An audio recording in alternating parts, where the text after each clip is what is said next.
morning, everyone. Welcome to our second episode of our show, the Nadus show. And we would like to dedicate this um, program or today's episode to the Sudanese woman because of her share in the Sudanese revolution.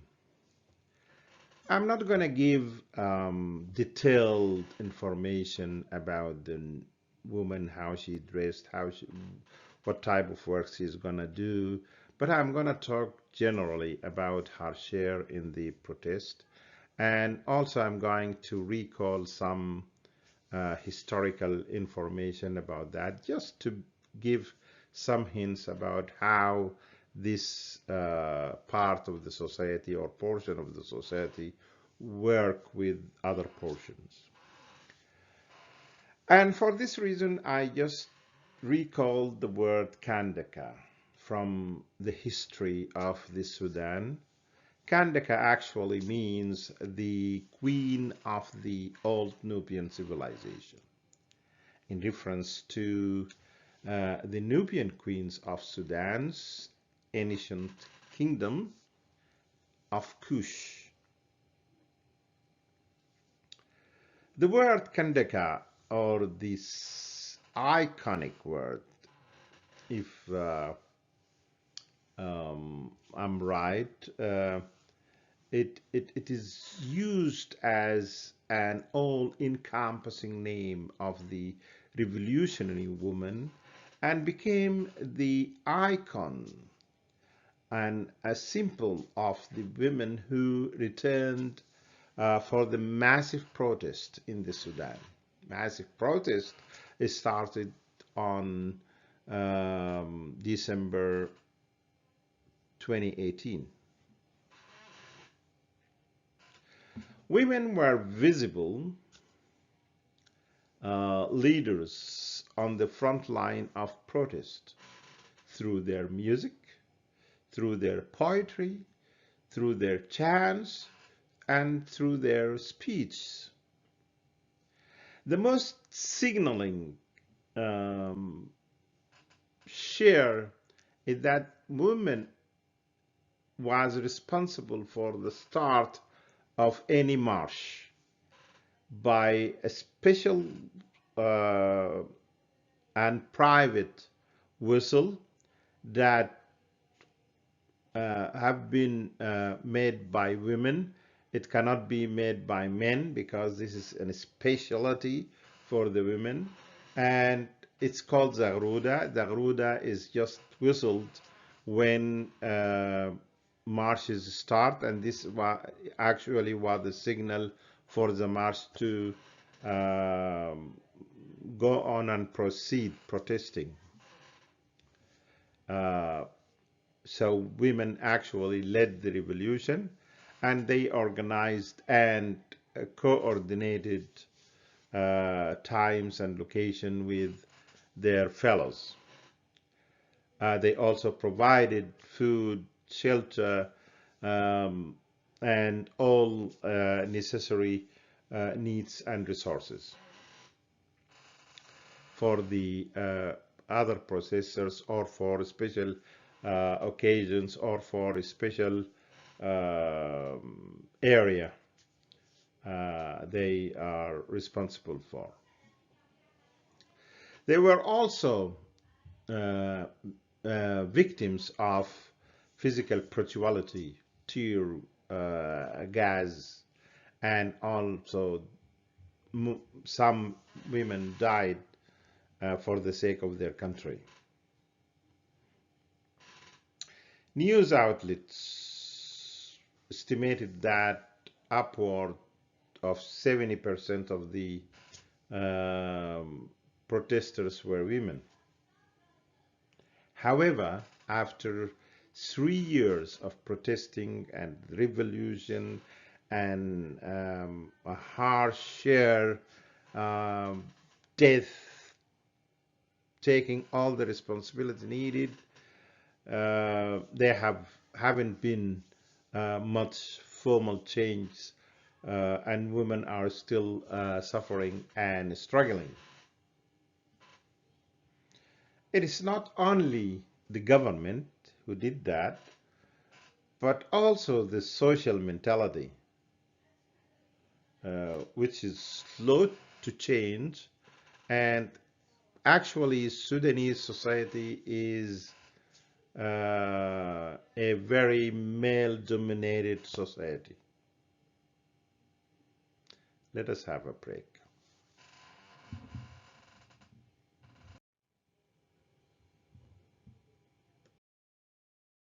Along the Nile River, in what is now northern Sudan, lay the ancient civilization of Kush. Though they were once conquered by a powerful neighbor, the kings and queens of Kush would go on to successfully challenge two of the most dominant empires in history. From 1500 to 1100 BCE, Egypt controlled Kush, introducing many Egyptian cultural and religious practices. The civilization of Kush was more than 1,000 years old at that time. Its early capital city at Kerma had impressive temples, palaces, and houses, including a massive mud brick temple structure that had a chapel deep inside, reached by a long staircase at the center. Rich gold mines helped the Kushites build a flourishing commercial network, making bronze weapons and tools, and trading materials like incense, animal skins, ivory, and ebony wood from sub-Saharan Africa. The tide started to change for Kush as Egypt descended into civil war. By 750 BCE, Egypt was divided into local kingdoms with fluctuating alliances. The Kushite king Pianki saw an opportunity. He led his navy, flanked by horsemen and archers, up the Nile to the gateway city of Hemenu. As Pianki's army constructed siege ramps and battle towers, the city's ruler sent his wives and daughters to negotiate, not with Pianki, but with the women of his royal household, later known as Kandake, who were extremely influential in military affairs and political succession. At the end of a long siege, Pianki entered the conquered city and bitterly criticized the conditions in its stables. From there, Pianki and the Kushite forces conquered the Egyptian capital of Memphis. Pianki installed his sister, Amunirdis, as priestess of the great god Amun in the Egyptian city of Thebes. Whenever I see those two photos in front of me, I really feel enjoyed and also feel proud about the Sudanese people in general and the Sudanese women in particular. Not only because they are amazing or even they are beautiful, but also for their imaginary and symbolism inherited in them. Ala Salah is the name of the lady who stood on the top of a white car in front of people in a demonstration in front of the military headquarters in the capital Khartoum on April 10th, 2019. She recited a domestic national poem and addresses protesters during this demonstration. The clip of that have been made for this occasion and the pictures of Ala Salah went viral in the internet, broadcast, TVs, domestic or international. Ala Salah himself became a symbol for the Sudanese women and also have been named as a Kandaka. the Nubian queen. And this is how I value the Sudanese woman and her share in the political life, and also her share in sacrificing for her country. And you just think about this like this. This lady st stood on the top of a car showing herself to everybody, and this car actually, and this place is just in front of the military headquarters, where the president, she protesting against him, is just inside, just few meters separated her from this president. Until that time, he didn't fell down. He didn't fall down. Till that time, he didn't fall down. So how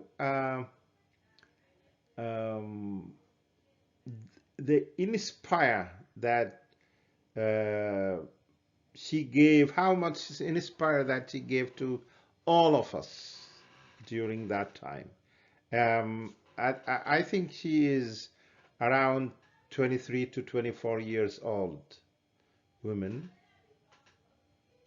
and really it was an incredible and admirable moment when we see her chanting, reciting this beautiful poem, domestic poem for a domestic poet, Mahjouba Sharif. It was a really critical moment, and actually it breaks through one day after the regime fell down.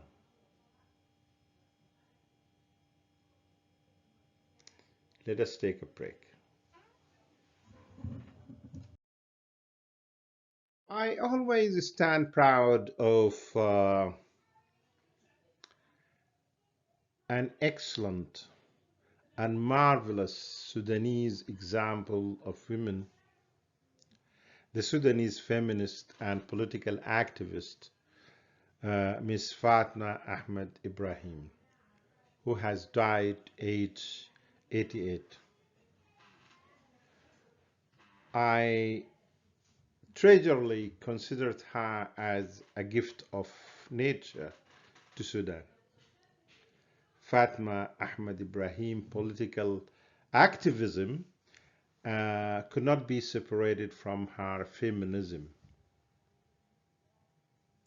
She spent her entire life challenging British colonial rule in the Sudan, as well as the post-colonial military governments, the Ibrahim Aboud coup, the Ja'far Nimeri coup, and Umar al-Bashir coup. And if she is still alive, she will, without hesitation, she's gonna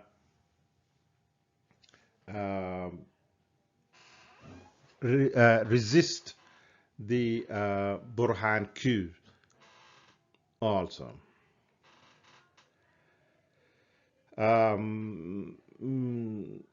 Fatima Ahmed Ibrahim actually is was a co-founder of the Sudanese Union, Sudanese Women's Union, which have been established in 1956, and she was elected president in 1960. She spent a lot of her life um, resisting the dictatorship in Sudan, and also she went through a lot of campaigns for the sake of women and to secure the women rights to vote, to receive maternity pay and pension.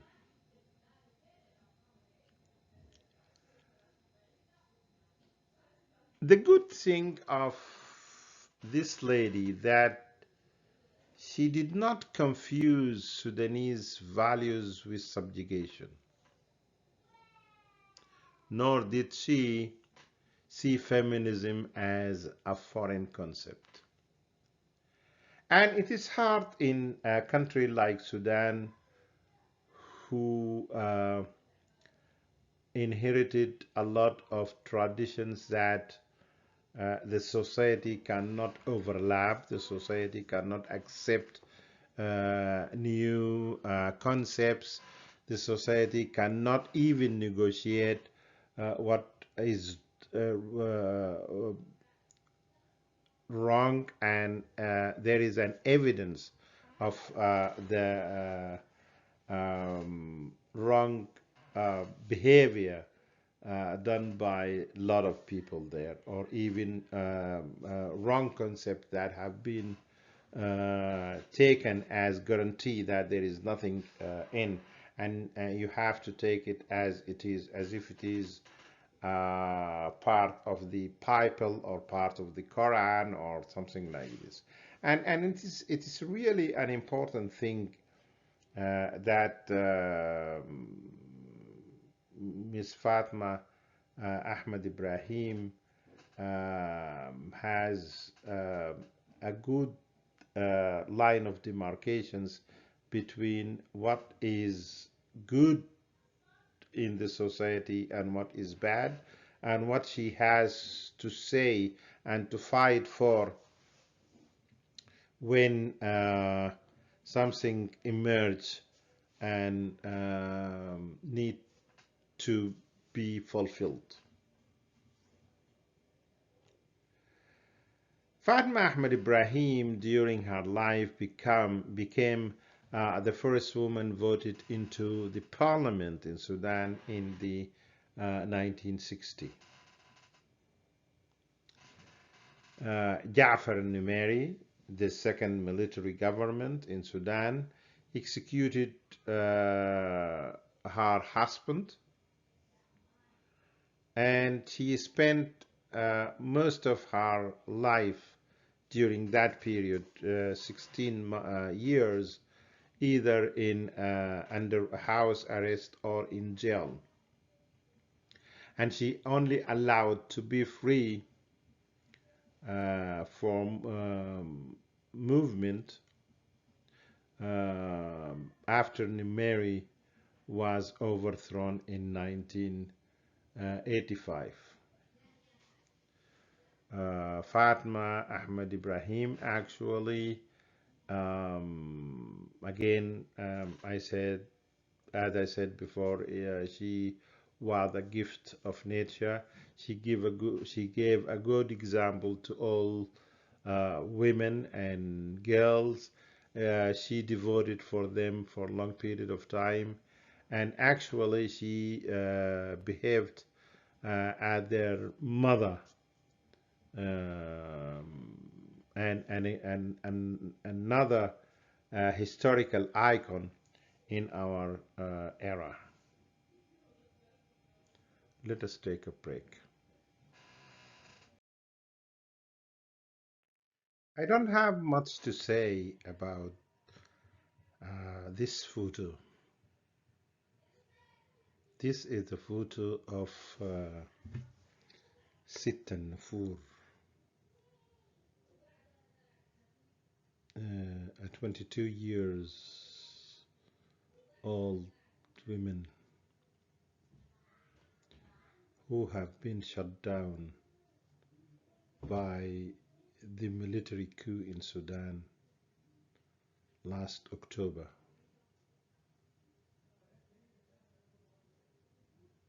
All of a sudden,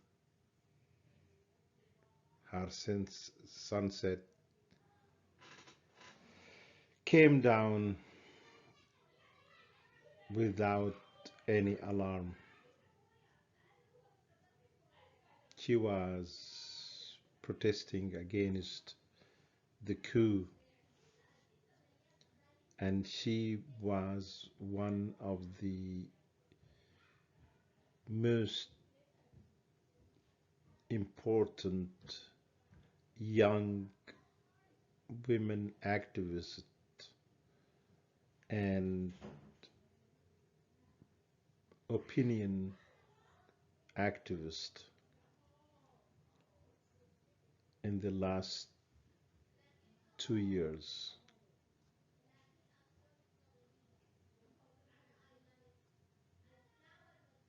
She wasn't armed. She is just looking for her country to find out a civilian democratic